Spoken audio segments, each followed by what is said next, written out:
There's a ton of noise out there. So how do you get decision makers to pay attention to your brand? Start a podcast and invite your ideal clients to be guests on your show. Learn more at sweetfishmedia.com. You're listening to B2B Growth, a daily podcast for B2B leaders. We've interviewed names you've probably heard before, like Gary Vaynerchuk and Simon Sinek, but you've probably never heard from the majority of our guests. That's because the bulk of our interviews aren't with professional speakers and authors. Most of our guests are in the trenches leading sales and marketing teams. They're implementing strategy. They're experimenting with tactics. They're building the fastest growing B2B companies in the world. My name is James Carberry. I'm the founder of Sweetfish Media, a podcast agency for B2B brands, and I'm also one of the co-hosts of this show. When we're not interviewing sales and marketing leaders, you'll hear stories from behind the scenes of our own business. We'll share the ups and downs of our journey as we attempt to take over the world. Just kidding. Well, maybe. Let's get into the show.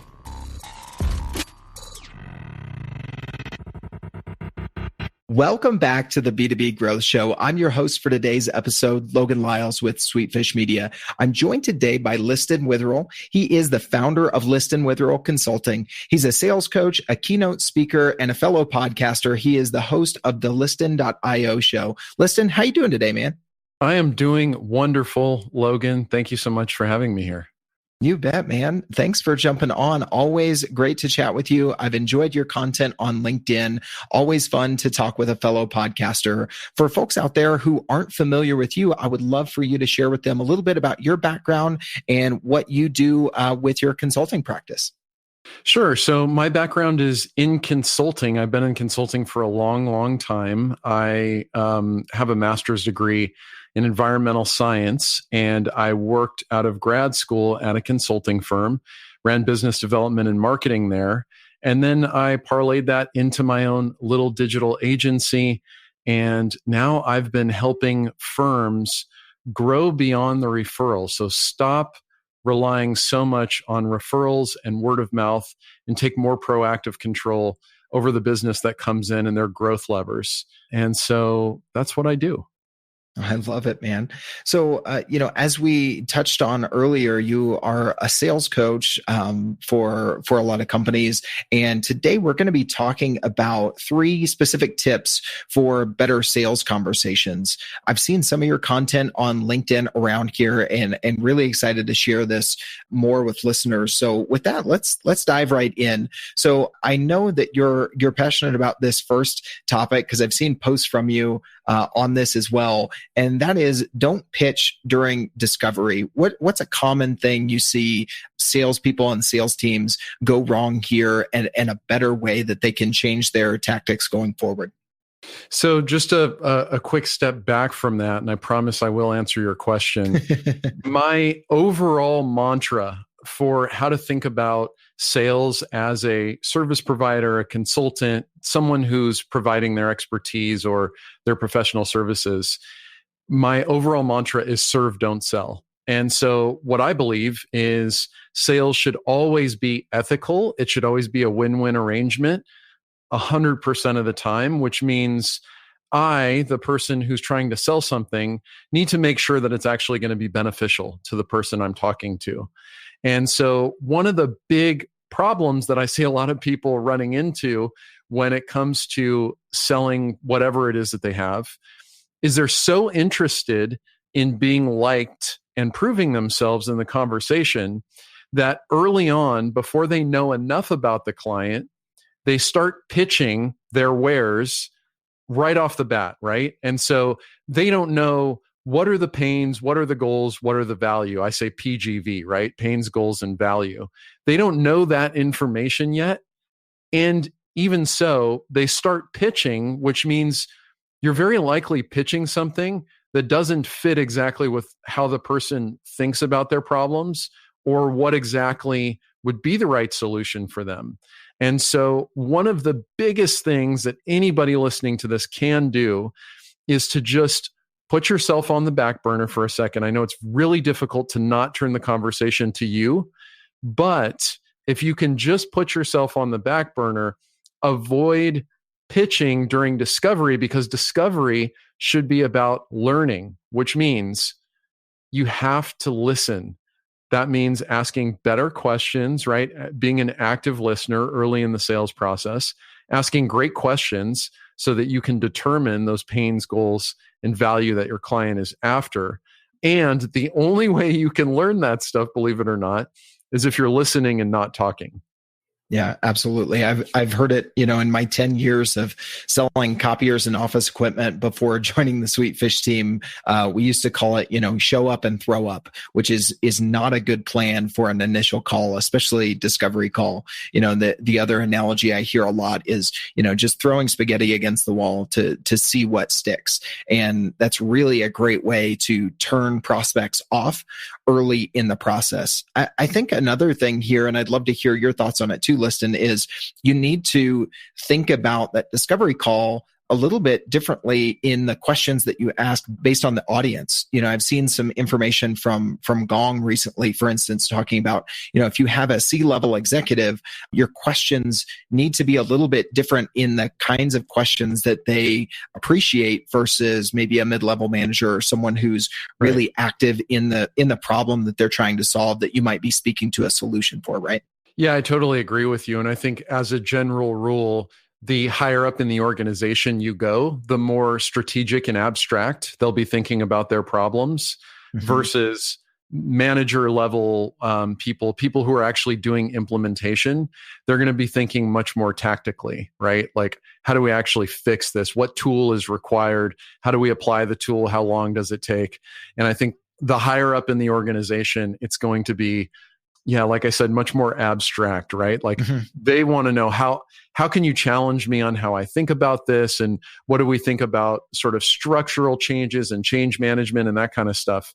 So I totally agree with that. The types of questions that you ask will vary. Now, it does depend on what you're selling. So if you end up selling to the same avatar every time, like basically the same type of person, similar title, similar rank, similar size company, you probably don't need to think about changing up your discovery process. But if you have lots of stakeholders to sell to, like with copiers, right? You probably start with whoever will take your call, and then you kind of move up and up and up until you get to the right decision maker. Then you would need to alter your strategy as you move through the organization. Yep, absolutely. So I like how that moves us into the second tip we wanted to share with listeners today, Liston, around questioning strategies. What are some of those, as we mentioned, depending on who you're selling to, what you're selling, there can be some nuances, but what are some of the things that you found out of the gate that could help a lot of salespeople when it comes to better questioning strategies throughout the sales process? Yeah, so the tools that I always think about are the types of questions you're asking, first of all. So you can ask open-ended questions, which means the person can answer any which way that they choose, right? You're not leading them in any way, and it's not a yes or no question. So that's number one, and that's really, really important. The second type of question you should be asking is a follow-up question. So no matter what is said in response to your open-ended question, there must be clues in the response that would allow you to dig a little bit deeper with the person. So the way I like to think about it is whenever you're engaged in a conversation, the person kind of leaves the door cracked, right? They mention something like maybe with Sweetfish Media, they mention, we're trying to develop thought leadership and thing 2, thing 3, thing 4. And a good follow-up question might be, hey, I really like all those things you mentioned, but you talked about thought leadership. Can you tell me a little bit more about why that's so important? Right? And so now we're inviting them to talk more about one of the many things that they mentioned. And this is a great way to follow up on lists of problems or sort of lists of goals, is to dig into one or the other of those. And you'll end up getting way more color from the client. Now, related to that is silence. And I think there's 2 ways to use silence. One is, resisting the urge to turn the conversation back to yourself. and just listening and being patient with the person.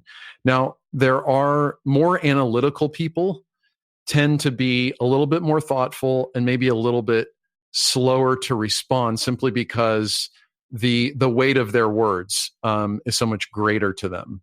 And so we want to be patient and just listen and give people a chance to respond. So that may mean sitting in silence for 5, 10, sometimes even 20 seconds, right? I have a friend who used to sell paycheck processing service. And he told me the story of one time when he went and did a call and he asked the person, so what do you think? And the guy just sat there and thought for like 10 minutes and nothing was said. They were just sitting there in complete silence, not staring at each other, but kind of looking off at different places in the room. And finally he said, okay, let's do it. Which is, I think, such a hilarious story because, 30 seconds in, a minute in, 2 minutes in, I mean, your average person just would never be able to endure that. Yeah, absolutely. However, by leaving the silence, you now get the opportunity to see what is the other person going to say? What are they thinking? How are they going to react? And so particularly, I would say if you're not using this now, the one place to use it immediately is after you say your price or you say the investment in working with you, just to be completely quiet. Don't defend, because that's what a lot of people will do. They'll defend why it's such a great investment and why the person should buy with you. But by the time you get to the investment, they should already know what the value is. Right. And so just remaining silent after that will give you a sense of what the person's true feelings are in that moment. And so, silence is hugely important. Today's growth story is all about search engine marketing.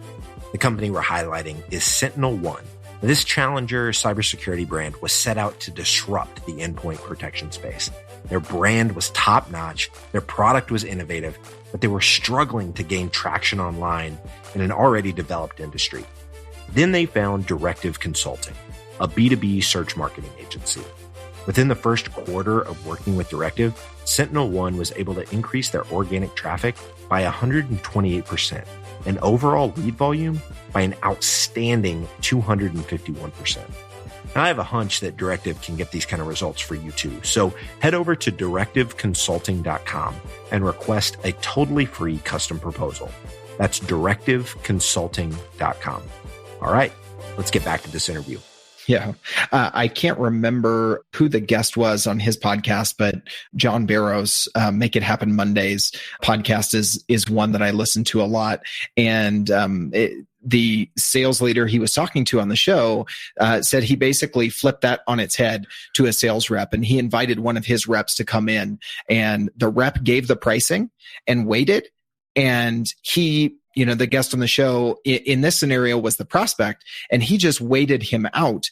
And then after about 5 seconds of silence, the rep said, but we can get flexible and we can get creative and yada, yada, yada, and started backpedaling on the initial price right from the get-go. So the power of silence goes both ways. So I thought that was an interesting caveat from both sides. And I think you hit on something good there as well.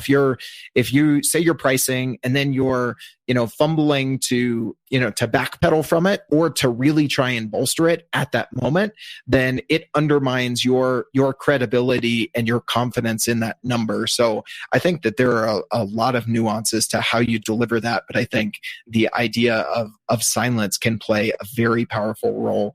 Absolutely agree with you there, man.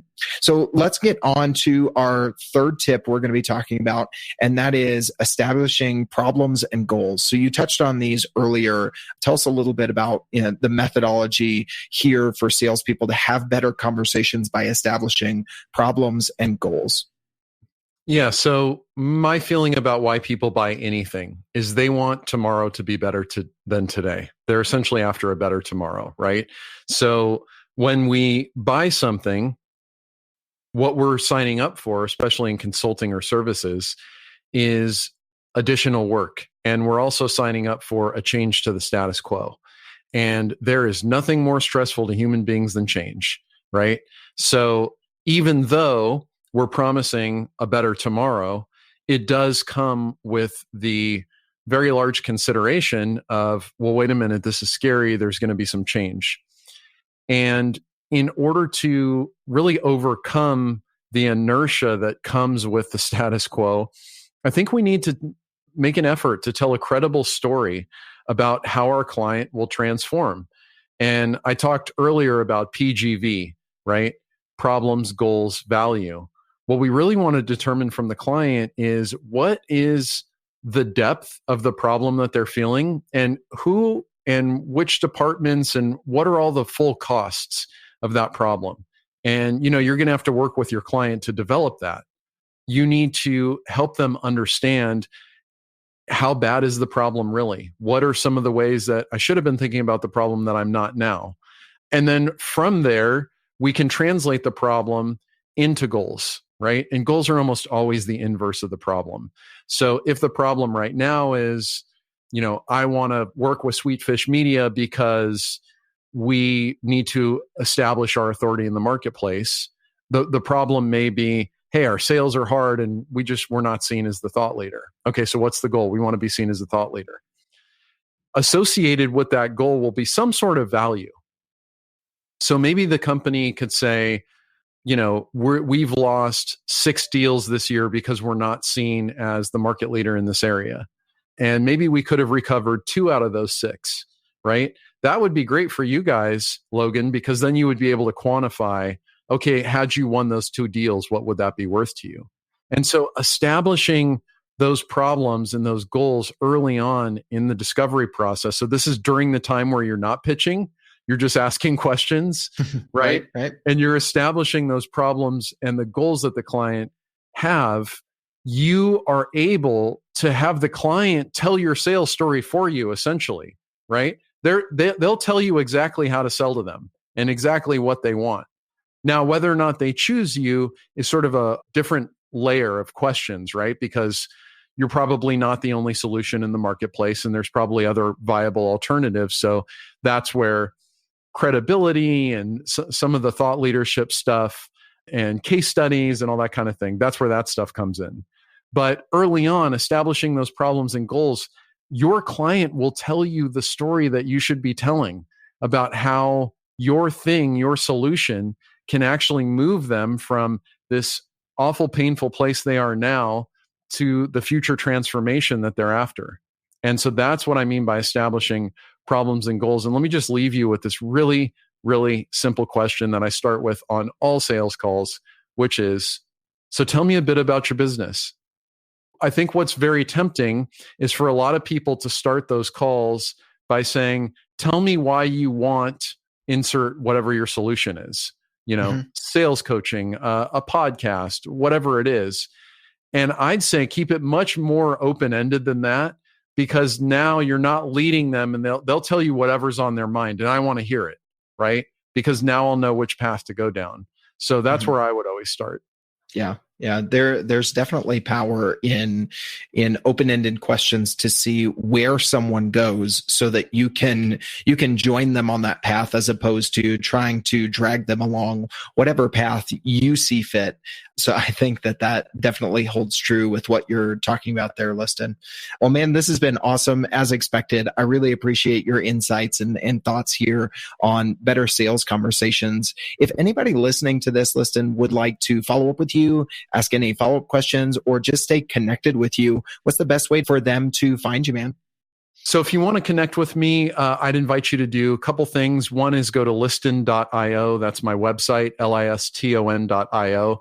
You can add a /podcast, liston.io/podcast, to find my podcast. Since you are, of course, a podcast listener, I now know that about you.